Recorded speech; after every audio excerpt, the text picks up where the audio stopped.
Glória a Deus. Que dia tão importante isso, a gente parar tudo para ouvir o Senhor, né? Porque te amo, eu paro todas as coisas. Porque te amo, me prostro diante de ti. Porque te amo, escolho a boa parte, que estar aqui, que te adorar, Senhor, que te ouvir, que estar aqui, porque te amo.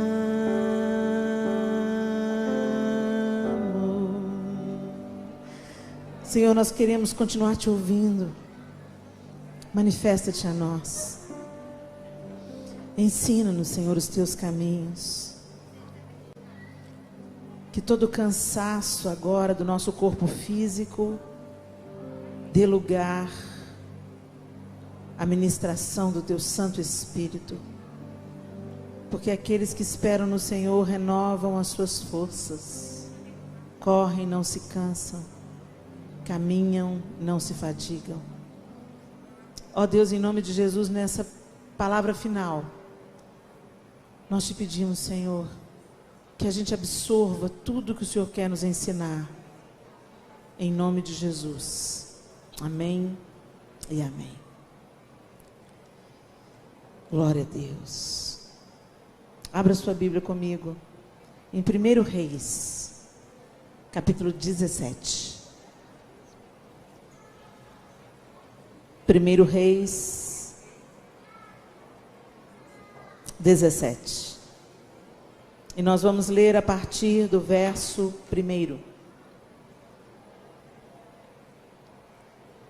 Ora, Elias de Tisbe, em Gileade, disse a Acabe: juro pelo nome do Senhor, o Deus de Israel, a quem sirvo, que não cairá orvalho nem chuva nos anos seguintes, exceto mediante a minha palavra.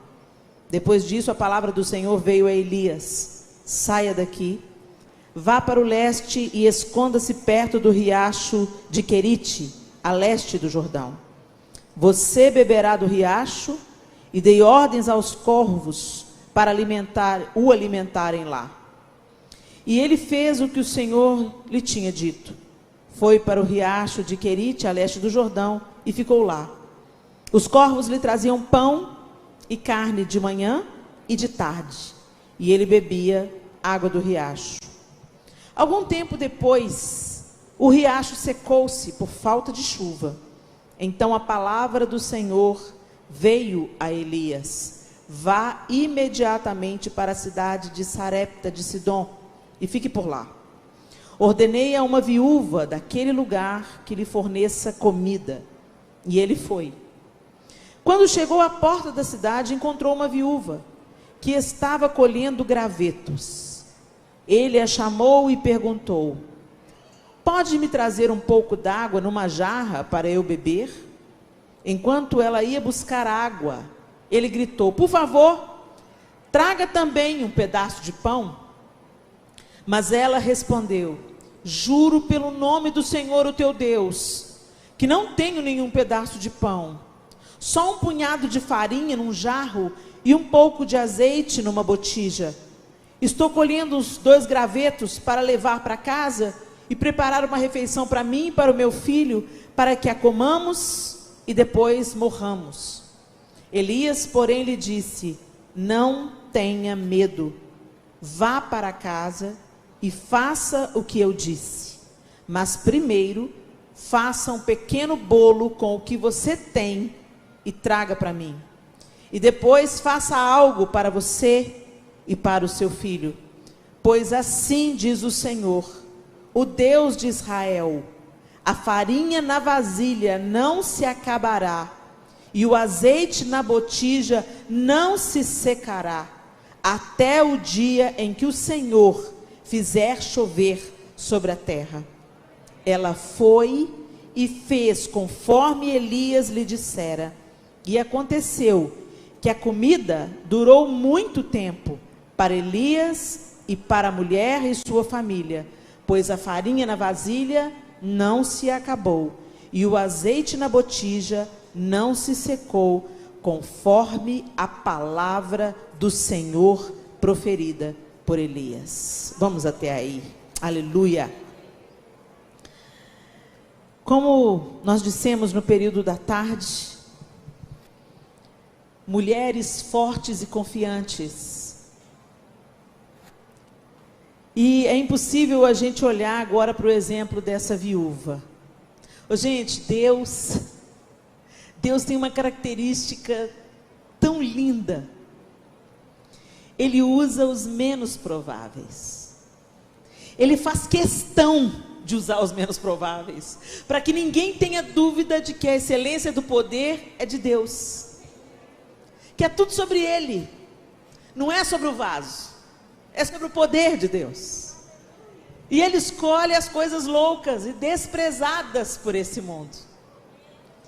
É lindo demais quando a gente vai vendo na história bíblica, todos os episódios, quando a gente pega, Raabe era uma prostituta, e Deus aprove ao Senhor que Raabe acolhesse aqueles espias na casa dela, e ela teme a Deus, porque quando você vai lendo sobre Raabe, ela fala assim, olha, nós ouvimos falar o que Deus fez, e a gente sabe, ela disse, eu sei, que há Deus em cima no céu e embaixo na terra, e porque ela temeu a Deus, ela reverenciou a Deus, ela não apenas salvou a si e a sua família, mas ela se casa com Salmão e se torna mãe de Boaz, que era o resgatador de Ruth. Olha isso, gente. Uma prostituta na linhagem que antecede o Messias. Depois Boaz resgata Ruth. Uma moabita na linhagem que antecede o Messias. Fala comigo se Deus não tem senso de humor. Eu tenho certeza que Ele tem. E Ele faz questão de mostrar que Ele escolhe quem Ele quer, porque o poder é dEle, e Ele não depende do nosso poder. E aqui mais uma vez Ele evidencia isso. Uma viúva, gente, Ele não podia ter mandado Elias para uma casa abastada? Ele não podia? Existiam os ricos naquela época também. Gente que tinha coisas guardadas, tinha reservas, mas Ele manda para uma viúva. Gente, a viúva nesse contexto cultural aqui é uma pessoa totalmente em vulnerabilidade, não é como é hoje. Hoje uma mulher quando fica viúva, claro, ela sofre, ela vive o luto, ela tem muitas dificuldades, mas ela tem a possibilidade de estudar, de trabalhar. Muitas vezes o marido morre e ela já tem um ganho, ela já tem uma profissão, ela já tem uma carreira, então ela vai sim sentir a falta, vai sentir a dor, mas nesse contexto, ela ficava totalmente desamparada. A viúva era uma pessoa desamparada, por isso que Deus instrui de uma forma veemente ao seu povo para cuidar do órfão, da viúva e do estrangeiro.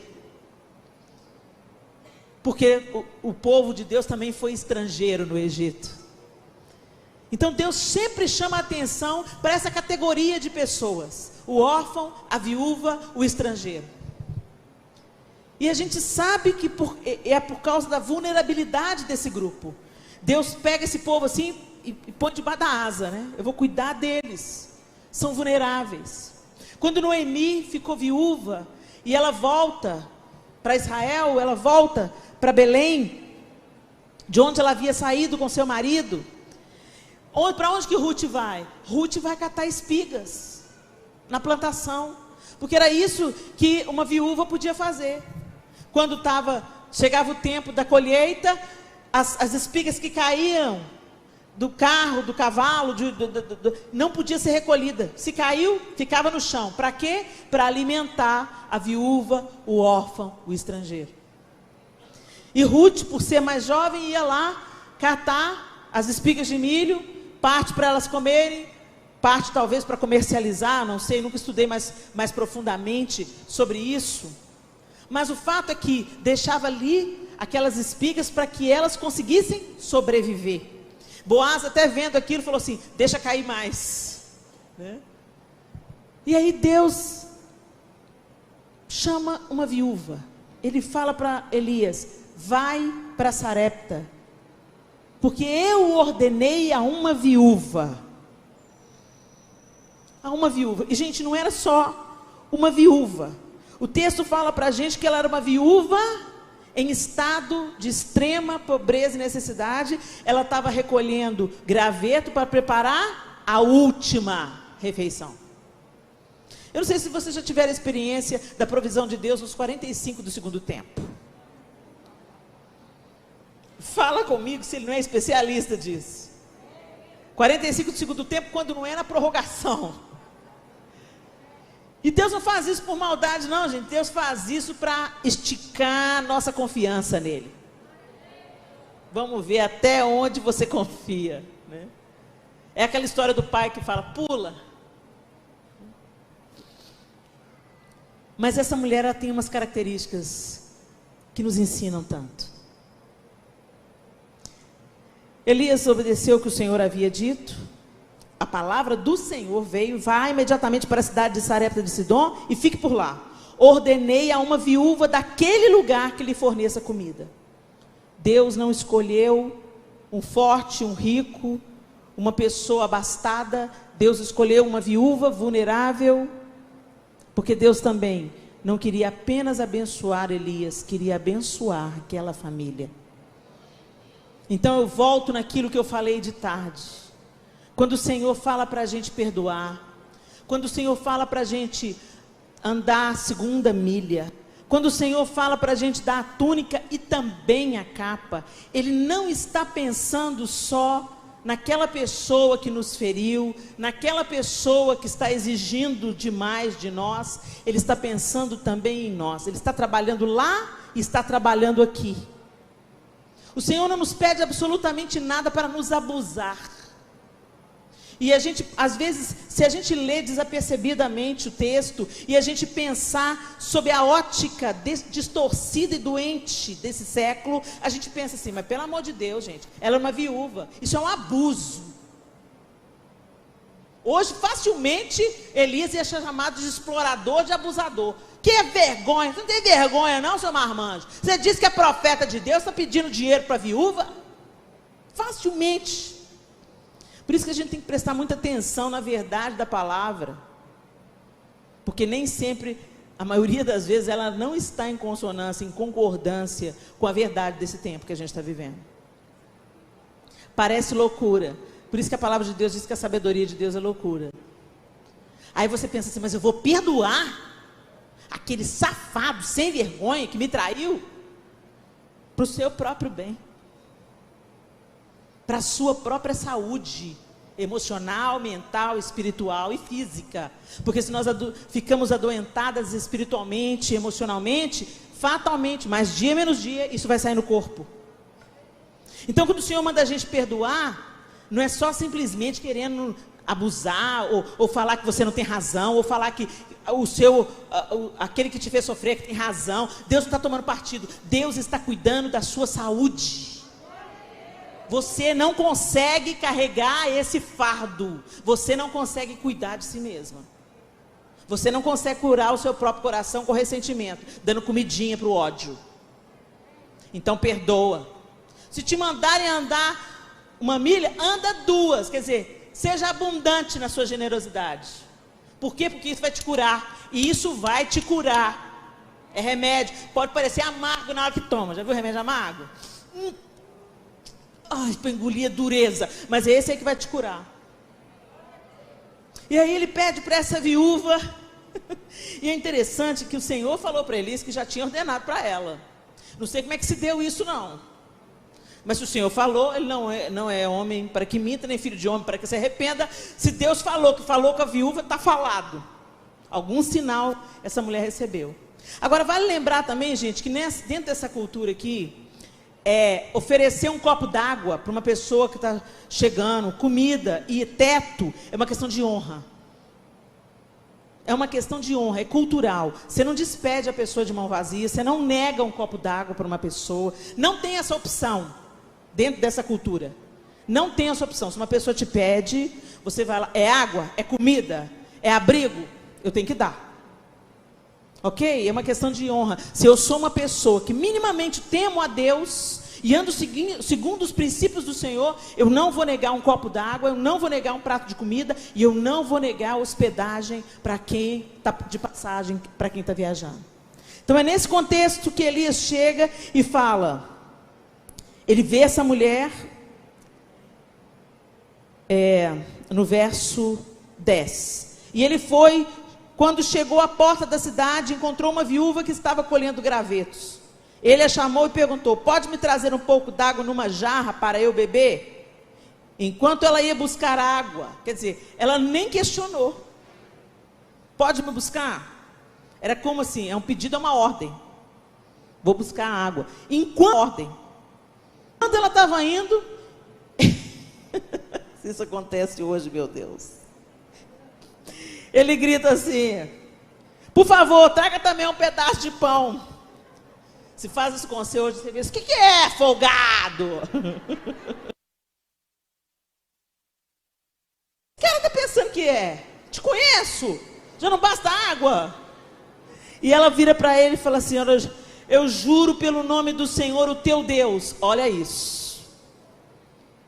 O teu Deus. Essa mulher sabia quem que era o Deus de Elias. Ela sabia com quem que ela estava falando. E um profeta de Deus, gente, é como se fosse a visitação do próprio Deus. Ele carregava a palavra de Deus, a ordem de Deus. E ela olha para ele e fala assim: eu juro pelo nome do Senhor, o teu Deus, que eu não tenho nenhum pedaço de pão. Eu não te dou porque eu não tenho. Eu não tenho. Às vezes você olha para suas mãos e pensa assim: eu não tenho. Você vê uma situação difícil, como é que eu posso ajudar? Eu não tenho condição. Quem nunca? E eu aprendi com uma mentora, amiga: use o que você tem.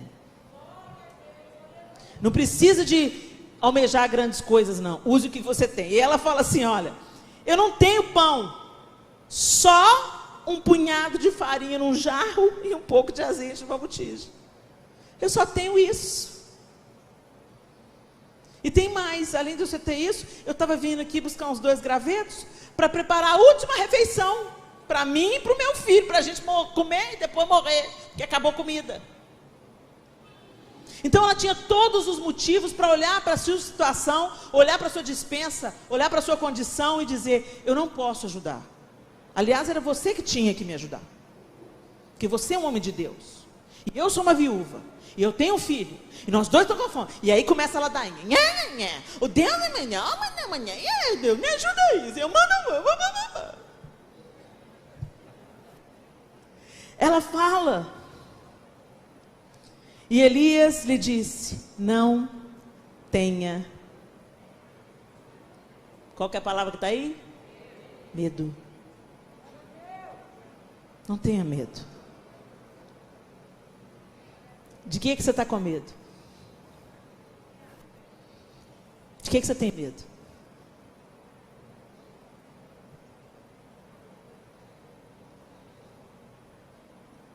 E se essa pandemia não passar?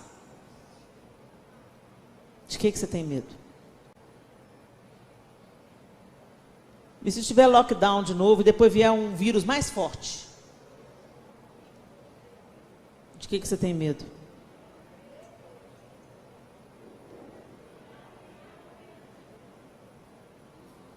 A gente tem muitos medos, né?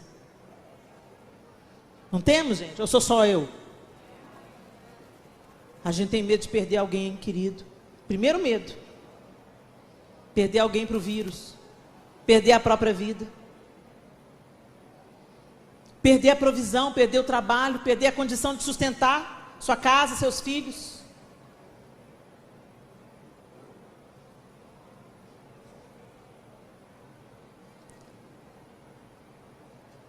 Elias diz assim: não tenha medo. Por que eu não vou ter medo? Vá para casa e faça o que eu disse. Mas primeiro faça um pequeno bolo com o que você tem e traga para mim. Ai, Jesus. Só piora. Só piora, é ou não é? Eu tenho um restinho. O restinho do restinho, que vai ser a última refeição para eu comer e morrer. E Elias fala: me dá. Faz o bolo com o restinho do azeite, o restinho da farinha e me dá.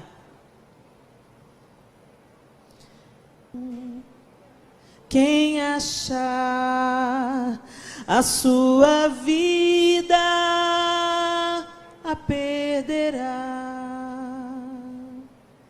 Quem perder sua vida por amor de mim a encontrará. Gente, essa é uma promessa de Jesus. Não é só uma canção, é uma canção colocada sobre um texto bíblico. O Senhor Jesus disse: quem perder a sua vida a encontrará. Quem perder por amor de mim. E às vezes a gente imagina que perder a vida é literal. Eu vou lá para os países perseguidos, na janela das 40, e aí eu vou ser perseguida lá no Afeganistão, e vão falar: nega Jesus, eu falo: não nego, e eu morro. Tem muitos irmãos lá que estão passando por isso. Mas aqui no Ocidente, gente, é menos radical, mas nem nisso a gente está conseguindo negar. Abre mão daquilo que você tem. O que você tem não é só para você, o que você tem é para ser compartilhado. Mas aí a gente fica assim: ai, e se me faltar?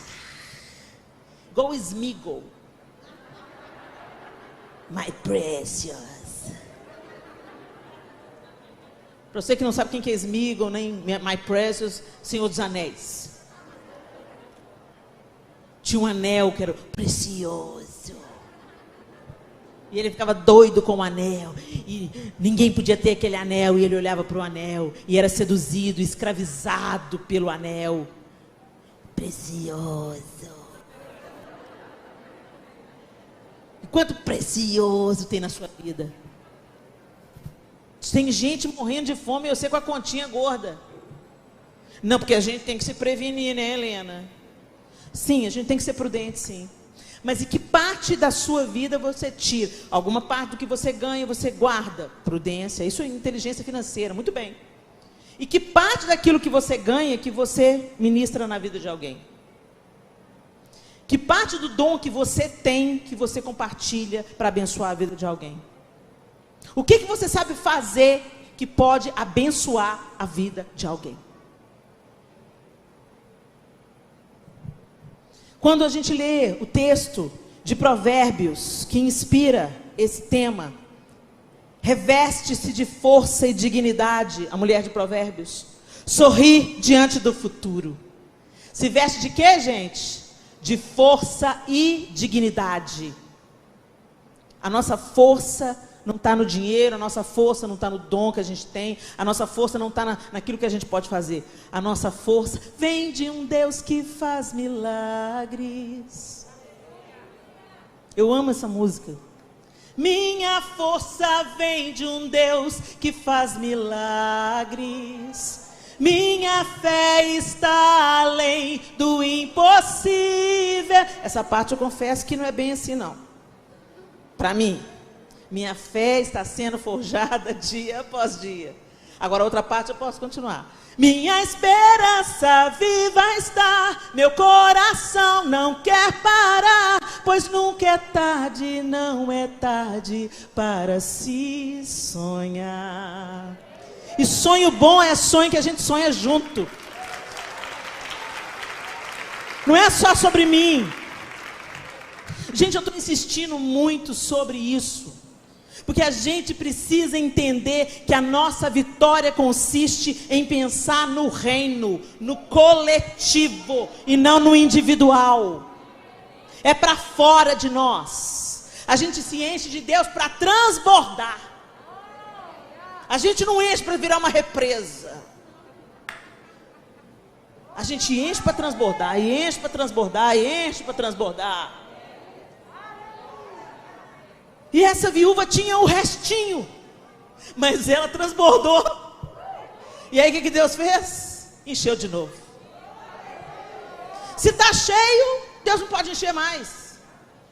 Agora, se você está transbordando, se você está enchendo, uma fonte a jorrar para a vida eterna. Quem beber da água que eu lhe der nunca mais terá sede, e eu serei nele uma fonte a jorrar. Não é uma água parada, é fonte a jorrar para a vida eterna. Quanto mais você segura, menos você tem. Quanto mais você quer tomar o controle da sua vida, menos controle você tem. Solta o cabo da nau. A gente precisava de viver o que a gente canta, né, gente? A gente canta tanto. Vamos lá? Você sabe o que é nau, gente? Nau é uma embarcação. É um navio, uma embarcação. Soltar o cabo é tirar ela do arpoador, né? Aquilo que ela está fixa ali, no porto. Solta o cabo da nau. Vai para o mar. Solta o cabo da nau, toma os remos nas mãos e navega com fé. É tudo sobre ele. E então, que bonança se faz.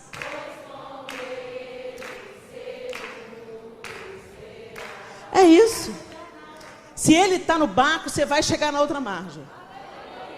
Pode vir tempestade, mas ele acalma a tempestade. Amém? Essa mulher, ela foi desafiada na sua situação, na sua circunstância, na sua viuvez, no seu status, né? Ela foi desafiada. Ela era viúva, vulnerável e tinha um mínimo, ia comer a última refeição para morrer. E aí, a palavra do Senhor liberada na boca de Elias foi: não tenha medo. Olha para essa mulher que está do seu lado e fala assim: não tenha medo. Não, olha para a outra: não tenha medo. Você não está à deriva. Você tem dono. Você é filha. Filha. Deixa eu falar uma coisa com você. A palavra de Deus diz o quê? A todos quanto o receberam. Receberam quem? A Cristo. Deu-lhes o poder de serem feitos filhos de Deus. Não é, volto a dizer, não é pelo seu mérito. Não é porque você é melhor do que ninguém. Você simplesmente entendeu, aceitou, abriu o seu coração e a obra da cruz te redimiu, te resgatou, te reconciliou e te tornou filha. Então você é filha. Ok? Então essa palavra, não tenha medo, é para você. A coisa pode parecer que está degringolando. Deus não perdeu o controle. O barco pode estar sacolejando e a água entrando para todo lado. Jesus está no barco. Não tenha medo. O homem de Deus disse para aquela viúva: não tenha medo. A seguir ele deu uma instrução específica: vai, pega o que você tem, faz um bolo e traz para mim. O que é isso, gente? É um sacrifício de confiança. Um sacrifício de quem tem confiança de que Deus realmente ama, de que Deus realmente cuida, de que Deus vai prover. Deus é o Pai. Como o pai terreno fica ali do lado do leito de um filho enfermo, dia e noite. Mas também põe rodinha na bicicleta e sai correndo atrás. Deus é esse Pai completo, perfeito. Ele é Deus. Deus das grandes coisas, impossíveis coisas, e Deus das pequenas coisas, dos bolos de farinha e azeite. Deus é todo poderoso. Não tenha medo. Não tenha medo. Porque o medo é característica de quem não acredita. Medo é característica de quem não crê que Deus é poderoso para fazer. E às vezes Deus não vai fazer o que a gente quer, na hora que a gente quer, do jeito que a gente quer. Mas o milagre está em Ele nos sustentar, nos treinar, nos aperfeiçoar através do não dEle. Porque Ele também é Deus para dizer não.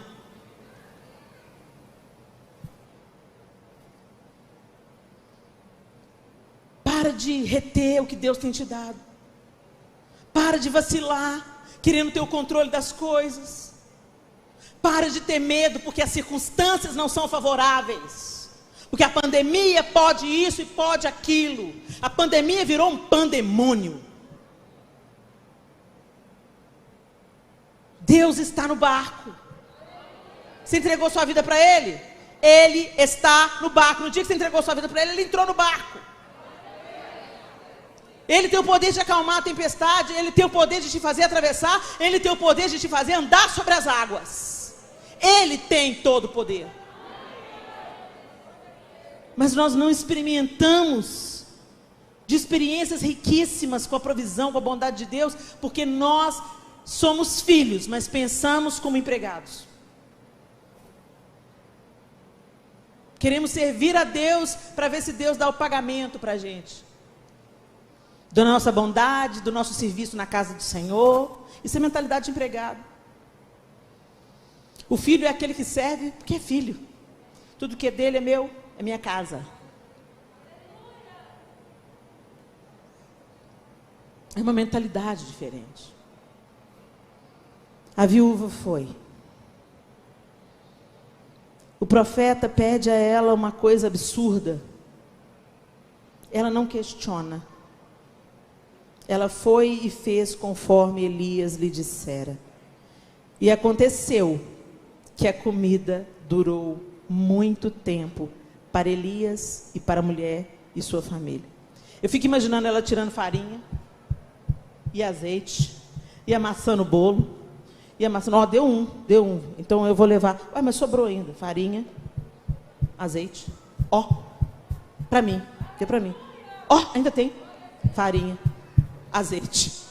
Mais um bolo para o meu filho. Tem bolo para nós três. E ó, ainda sobrou farinha, azeite. E não cessará até que na terra volte a chover. É isso que o Senhor quer fazer comigo e com você. Mas você não pode reter o que Ele te deu. Você não pode reter o que Ele te deu. O que Ele te deu já é para abençoar alguém. Seja o seu tempo, seja o seu dom, o seu talento, a sua oração. Você tem um celular? Use esse celular para abençoar ao invés de para fofocar. Manda uma mensagem para abençoar alguém. Compartilha aquela bênção, a dádiva de ter um celular para fazer coisa boa chegar ao coração das pessoas. Ah, eu tenho 50 pares de sapato. Você não é centopeia. Então você pode compartilhar. Sabe aquele sapato que você não usa há 2 anos? Pois é, não vai usar mais não, bem. Passa para frente. Sabe aquela calça jeans que você vestia quando vestia 38? Há muito tempo atrás. Não, Helena, mas eu creio. Um dia eu vou entrar nela de novo. Quando você puder entrar nela de novo, Deus te dá uma nova. Passa essa para frente, não te pertence mais. Você ampliou o patrimônio do seu marido. A gente fica pegado. Tanta gente precisando ser abençoado. E a gente lá, my precious. Esvazia esses armários. Compartilha esses sapatos. Compartilha o seu tempo. Faz um bolo e vai na casa daquela sua amiga que está convalescendo. Faz alguma coisa com o que você tem na mão, minha linda. Mas é tão pouco. Só serve para mim e morrerei. Morrerá mesmo. Se ficar só nessa aí, morrerá. Mas se você resolver fazer o bolo, Deus vai multiplicar. Multiplicar.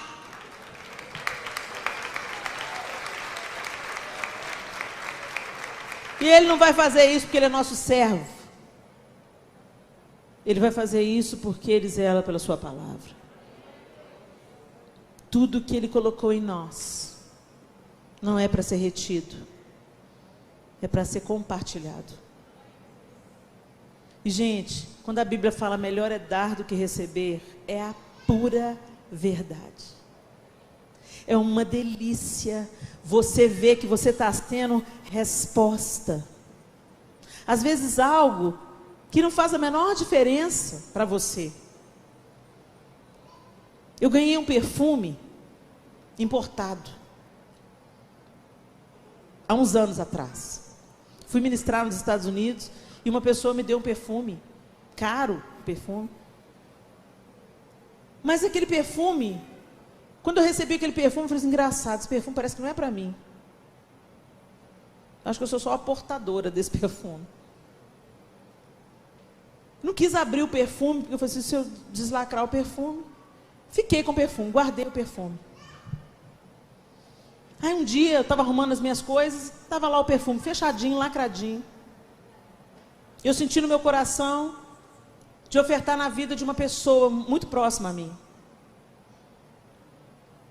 E eu falei assim, mas eu não sei nem o cheiro desse perfume, será que ela vai gostar?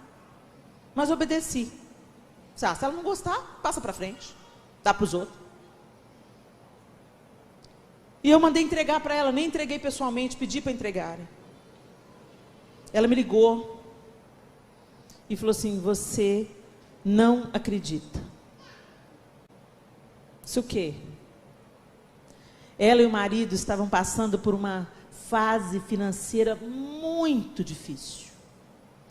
Eles já tinham tido dias assim mais abastados, mas eles estavam passando por uma fase muito difícil. E ela sempre gostou de andar perfumada. Só que o perfume dela acabou. Ela não tinha mais perfume, não tinha dinheiro para comprar. Mas o marido dela ainda tinha perfume, então ela passava o perfume do marido. E ela passou o perfume do marido e diz ela que chorou diante de Deus e falou assim, ô Senhor, que saudade de ter um perfume. Que saudade de ter um perfume. E ela gostava de perfume importado. Tinha condição de comprar, mas agora a realidade era outra. Ah, Senhor, que saudade. Ela não murmurou, ela não reclamou, ela não pediu. Ela só expressou, ah, Senhor, que saudade de ter um perfume meu. E aí, você me mandou um perfume importado. Reganhou a bocona dela no telefone e falou assim, eu só posso ver o cuidado de Deus. E um Deus que me manda um perfume, Helena, é o Deus que vai me fazer atravessar essa crise. E eles atravessaram, agora com as prioridades reorganizadas. Deus não desperdiça lições, gente. Quando nos falta alguma coisa, Deus está nos ensinando com a falta. Pode crer. Deus, eu volto a dizer, está esticando a gente. Isso são testemunhos de que Deus cuida de nós. Se Ele cuida de nós nas coisas irrelevantes dessa vida, porque a gente não precisa nem de tapete, nem de perfume, quanto mais Ele não vai cuidar de nós, nas nossas necessidades. A promessa é que Ele nunca nos daria pedras no lugar de pães, ou cobras no lugar de peixe. Ele é um Deus que cuida. Então confia, solta, compartilha, divide o que você tem, e você vai ver a farinha e o azeite serem multiplicados. Pede a Deus direção, discernimento. Onde semear, Senhor?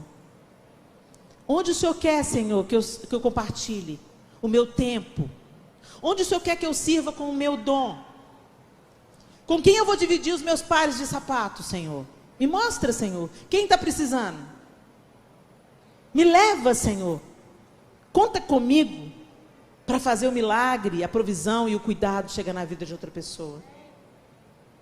O que a gente semeia é o que a gente vai colher. No ano em que eu decidi em doar os meus sapatos, eu pensei, se entrar um novo, sai outro. Se entrar um novo, sai outro. Eu não vou ficar com sapato a mais. Foi o ano que eu ganhei 12 pares de sapato, um por mês. Sapatos lindos vinham na minha mão assim. Eu falei, o que é isso? O que é isso, gente? Por que eu estou ganhando isso? Colheita. Você planta, você colhe. E chegou num ponto que eu falei, Senhor, não, agora eu não quero colher mais não. Eu estou satisfeita com 4. A gente começa a se satisfazer. Hoje eu tenho um sapato lá em casa que eu nem uso. Falar nisso, hein? Vou pôr isso em prática. Está na hora de distribuir. Uma já se voluntariou. Está na hora de distribuir. Que eu descobri que meu pé cresceu. A gente envelhece, o pé cresce, viu, gente? Diz que a orelha cresce, o nariz cresce e o pé também. Eu calçava 36, agora estou calçando 37.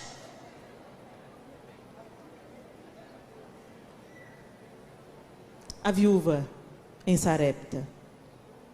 Que mulher extraordinária. Que mulher.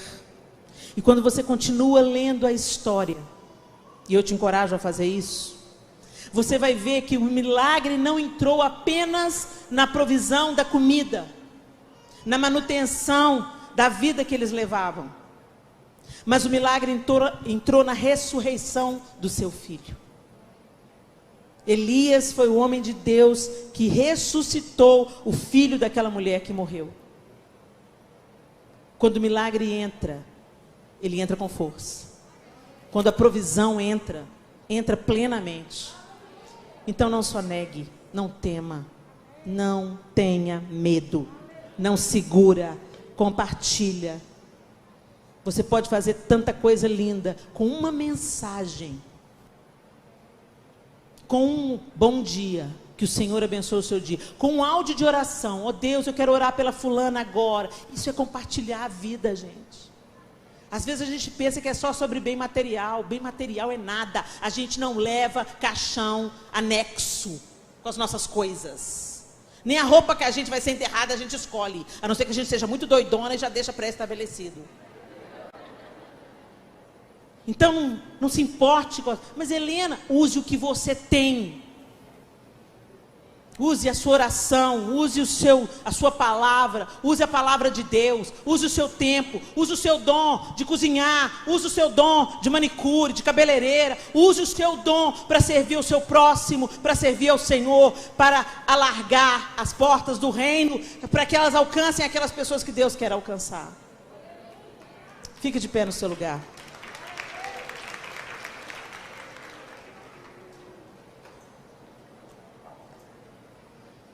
Viver confiando em Deus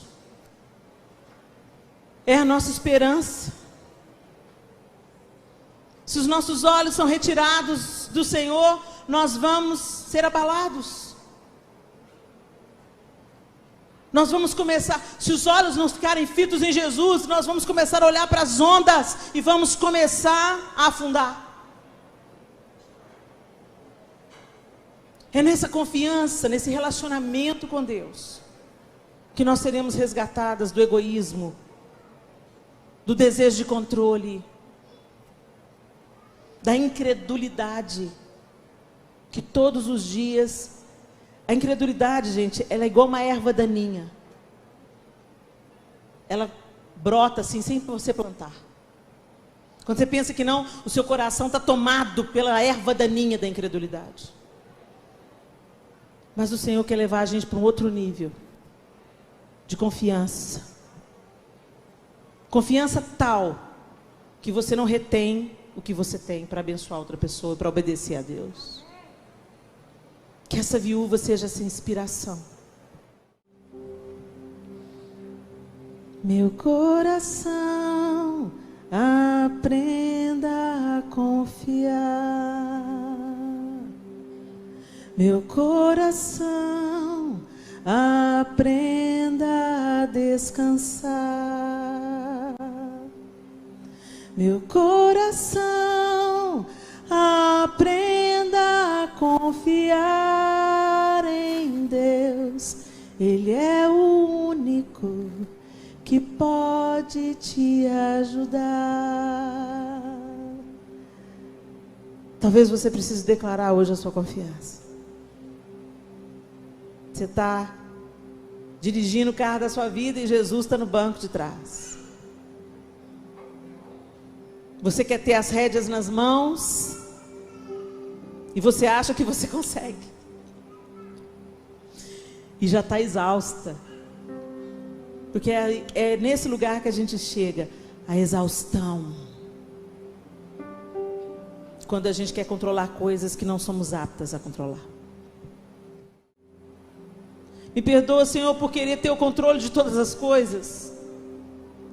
Me perdoa por não confiar que o Senhor vai prover, que o Senhor vai cuidar, que o Senhor vai sustentar, que o Senhor vai me livrar. Eu não sei qual é a área da sua vida, às vezes é no sustento, como fui eu, mas às vezes é outra área. Eu não confio que Deus me perdoou totalmente do meu pecado. Eu errei muito. Eu não confio que Deus vai fazer uma obra na vida do meu filho desviado. Eu não confio que o Senhor vai cumprir aquela promessa que eu recebi quando eu era um adolescente. Em que você não está confiando? O que o medo está bloqueando na sua vida? Você não consegue levar esse fardo não, minha linda. Deixa aos pés do Senhor e deixa Ele fazer o resto. Se você deseja, eu queria que você erguesse as suas mãos. Uma das suas mãos. Nós não podemos nos aglomerar aqui na frente, mas o Senhor está vendo a sua mão erguida. E faça isso por fé. E ore ao Senhor dizendo assim, repita comigo: Senhor Deus, me perdoe por não confiar, por vacilar, por querer controlar o que eu não consigo controlar. Me perdoa, Senhor, pelas vezes que eu duvidei. Me perdoa, Senhor. Lava o meu coração no teu sangue, Jesus. E eu te peço, me marca com uma experiência com a tua paternidade. Tu conheces a área da minha vida que precisa de restauração, que precisa de cura e recomeço. Eu coloco agora essa área diante do Senhor. Eu não consigo levar o fardo. E eu te peço, leva com o Senhor o meu peso. E me ensine, pelo poder do teu Espírito Santo, a confiar, a compartilhar, a não reter coisa alguma. Que eu seja como a viúva em Sarepta. Não tenha medo. Eu recebo essa palavra sobre a minha vida. Ajuda-me em nome de Jesus. Amém e amém. Aleluia. Amém.